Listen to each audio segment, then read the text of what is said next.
নমস্কার বন্ধুরা, আমি রূপা। আজও এসেছি একটা সুন্দর রেসিপি নিয়ে।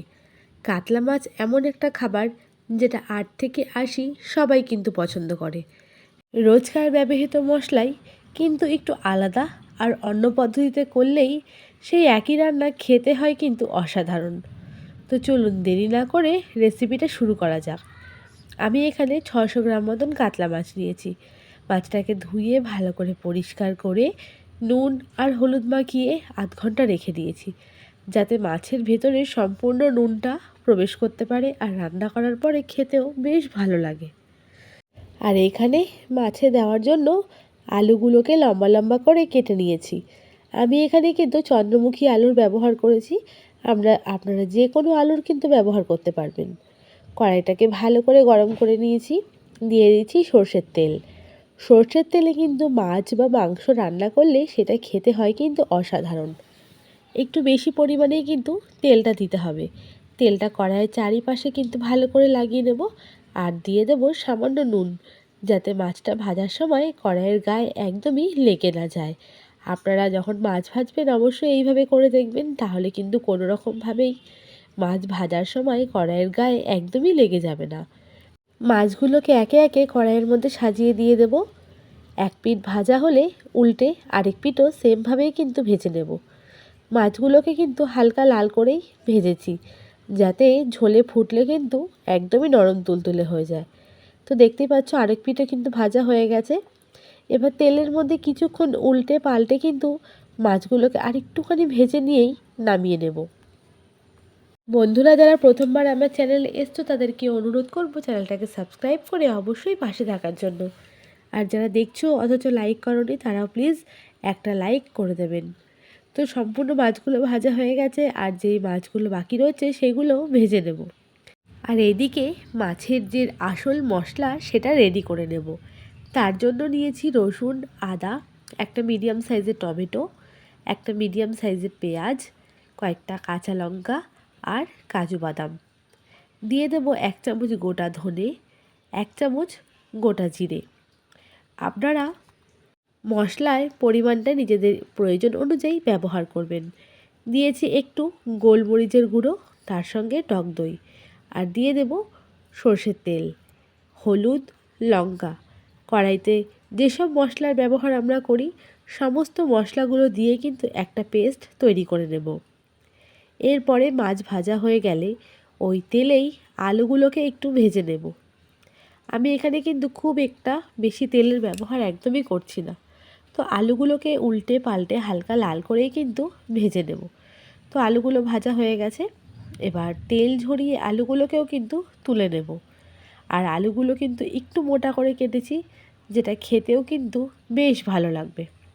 তো বন্ধুরা আলুগুলো ভাজা হয়ে গেছে, এবার তুলে নিচ্ছি। এই যে এইভাবে মাছ আর সম্পূর্ণ আলুগুলো ভেজে নিয়েছি। এবার ওই তেলের মধ্যেই ফোড়নের জন্য দিয়ে দিচ্ছি গোটা গরম মশলা, তেজপাতা আর গোটা জিরে। ফোড়ন থেকে খুব সুন্দর একটা গন্ধ বেরিয়ে আসলে যেই মশলাটা রেডি করে রেখেছিলাম সেইখান থেকে 5 থেকে 6 চামচ তেলের ওপরে দিয়ে দেব। যেহেতু এইখানে সমস্ত মশলা কিন্তু একেবারে দেওয়া আছে, তাই আমাদের আলাদা করে কোনো রকম মশলার দেওয়ার কিন্তু প্রয়োজন নেই। আমরা কিন্তু রান্নায় রোজকার সাধারণ মশলাই ব্যবহার করেছি, তবে একটু অন্যভাবে। মাঝে মধ্যে এইভাবে রান্না করলেও কিন্তু ঝোল বা তরকারির স্বাদ অন্যরকম লাগে। তো এইবার মিডিয়াম ফ্লেমে মশলাটাকে ভালো করে কষিয়ে নেব। অল্প অল্প জল দিয়ে কিন্তু বেশ অনেকক্ষণ ধরেই মশলাটাকে কষিয়ে নেব। মশলাটাকে কষানোর পরে দিয়ে দিচ্ছি ভেজে রাখা আলু। দিয়ে দেব সামান্য নুন। নুনের ব্যবহারটা কিন্তু একটু বুঝে করতে হবে। সামান্য সামান্য জল দিয়ে কিন্তু ঢাকা দিয়ে সম্পূর্ণ মশলাটাকে ভালো করে কষাতে হবে। একটা কথা মনে রাখবেন, যত ভালো করে কিন্তু মশলা কষানো হবে ততই রান্নার স্বাদ বাড়বে। তো ওপর থেকে তেল ঝরে এসেছে, আবারও সামান্য জল দিয়ে দেব। দিয়ে মশলাটাকে আরও একবার কিন্তু ভালো করে কষিয়ে নেব। আমি এইভাবে কিন্তু 3 থেকে 4 বার অল্প অল্প জল দিয়ে মশলাটাকে ভালো করে কিন্তু কষিয়ে নিয়েছি। আবারও দিয়ে দেব কিছুক্ষণের জন্য ঢাকনা। কিছুক্ষণ পরে দেখো সাইড থেকে তেল কিন্তু ছেড়ে এসেছে আর আমাদের মশলাও প্রায় কষানো কমপ্লিট হয়ে এসেছে। এরপরে কিন্তু বেশি করে আর কষানোর দরকার নেই। বন্ধুরা, আপনারা কিন্তু চাইলে এই রেসিপিটা ফ্রাইড রাইসের সঙ্গেও কিংবা পোলাওয়ের সঙ্গেও খেতে পারবে। যেহেতু এর মধ্যে আমি আলু দিয়েছি, আপনারা চাইলে কিন্তু আলুর ব্যবহার নাও করতে পারবেন। তো এর ওপর দিয়ে দিয়েছি সামান্য কাশ্মীরি লঙ্কার গুঁড়ো আর সামান্য চিনি। চিনিটা না খেলে স্কিপ করে দেবেন, অপশনাল। আবারও দিয়ে দেব কিছুক্ষণের জন্য ঢাকনা চাপা। ঢাকনা চাপা দিয়ে আরও কিছুক্ষণ মশলাটাকে কষিয়ে নিয়েছি। তো এবার সম্পূর্ণরূপে কিন্তু আমাদের মশলা প্রায় কষানো কমপ্লিট হয়ে গেছে। আর এদিকে সাইডে কিন্তু আমি জলও গরম করে নিয়েছি। এবার ঝোলের জন্য দিয়ে দেব জল। আর যেই মিক্সিটার মশলা করেছিলাম সেই মিক্সিটা ধুয়েই কিন্তু সেই জলটা আমি এখানে ব্যবহার করছি, যাতে কোনো রকম মশলা কিন্তু ওয়েস্ট না হয়। এখানে জলের পরিমাণটা কিন্তু নিজেদের ইচ্ছা অনুযায়ী ব্যবহার করবেন। তো আমার যেইটুকু পর্যাপ্ত প্রয়োজন আমি সেইটুকু জলই কিন্তু এখানে ব্যবহার করেছি। ঢাকনাটা খুলে দিচ্ছি। মাছের ঝোলও কিন্তু প্রায় ফুটে এসেছে। এরপরে যে মাছগুলো আমি ভেজে রেখেছিলাম সেইগুলো কিন্তু ঝোলের ওপরে দিয়ে দেব। এই সময় গ্যাসের ফ্লেমটাকে কিন্তু হাইতেই রেখেছি। গ্যাসের ফ্লেমটাকে হাই করে মাছ দিয়ে ঢাকনা চাপা দিয়ে বেশ কিছুক্ষণ ফুটিয়ে নেব। তার আগে এর মধ্যে দিয়ে দেব একটা মিডিয়াম সাইজের কেটে রাখা টমেটো। টমেটোটা সেদ্ধ হলে ভাতে যেমন খেতে ভালো লাগবে, তেমনই কিন্তু টমেটোর একটা ট্যাঙ্গি ভাব এই ঝোলের মধ্যে একটা আলাদাই স্বাদ এনে দেবে। ওপর থেকে দিয়েছি কিন্তু দুটো চেরা কাঁচা লঙ্কা। এবার সমস্ত কিছু উপকরণ ভালো করে একটু নাড়াচাড়া করে নেব। আর যেহেতু আলুটা চন্দ্রমুখী আলুর ব্যবহার করেছি, তাই সেদ্ধ হতে কিন্তু একদমই বেশি সময় লাগবে না। ঝোল কিন্তু টকবগিয়ে ফুটে এসেছে। আবারও একটু খুন্তি দিয়ে আলতোভাবে নাড়াচাড়া করে দেব। এইভাবেই কিন্তু মিনিট 6 থেকে 7 ভালো করে ফুটিয়ে নেব, যাতে টমেটোগুলো ভালোভাবেই সেদ্ধ হয়ে যায়। আবারও নাড়াচাড়া করে আমি কিছুক্ষণের জন্য ঢাকনা চাপা দিয়ে দেব। তার আগে দিয়ে দিলাম ঝোলের জন্য সামান্য নুন।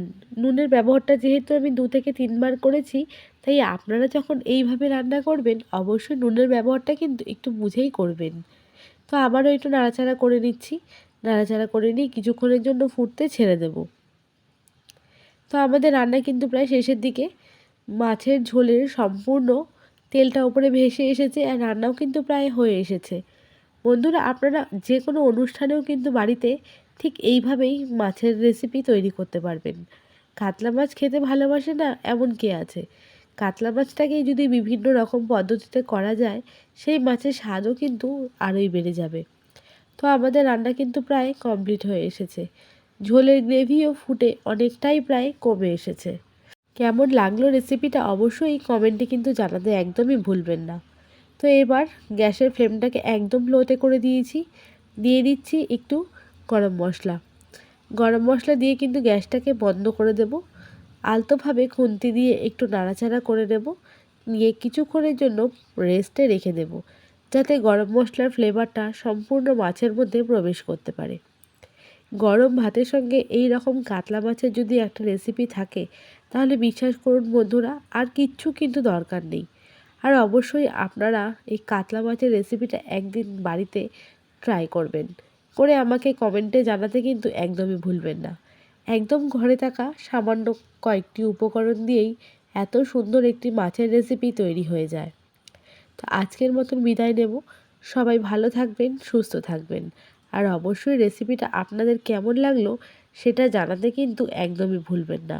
আর বাচ্চা থেকে বড় সবাইকেই কিন্তু এটা খাওয়াতে পারবেন। আর অবশ্যই খেয়ে কেমন লাগলো সেটাও কিন্তু আমাকে জানাতে একদমই ভুলবেন না। দেখা হবে আপনাদের সঙ্গে পরবর্তী কোনো ব্লগ ভিডিও কিংবা রেসিপি ভিডিওতে। আর রেসিপিগুলো আপনাদের কেমন লাগছে সেটাও কিন্তু জানাতে একদমই ভুলবেন না। তো বন্ধুরা, সবাই ভালো থাকবেন, সুস্থ থাকবেন। আর লাইক যারা যারা করেননি অবশ্যই ভিডিওটাকে একটা লাইক করে পাশে থাকবেন।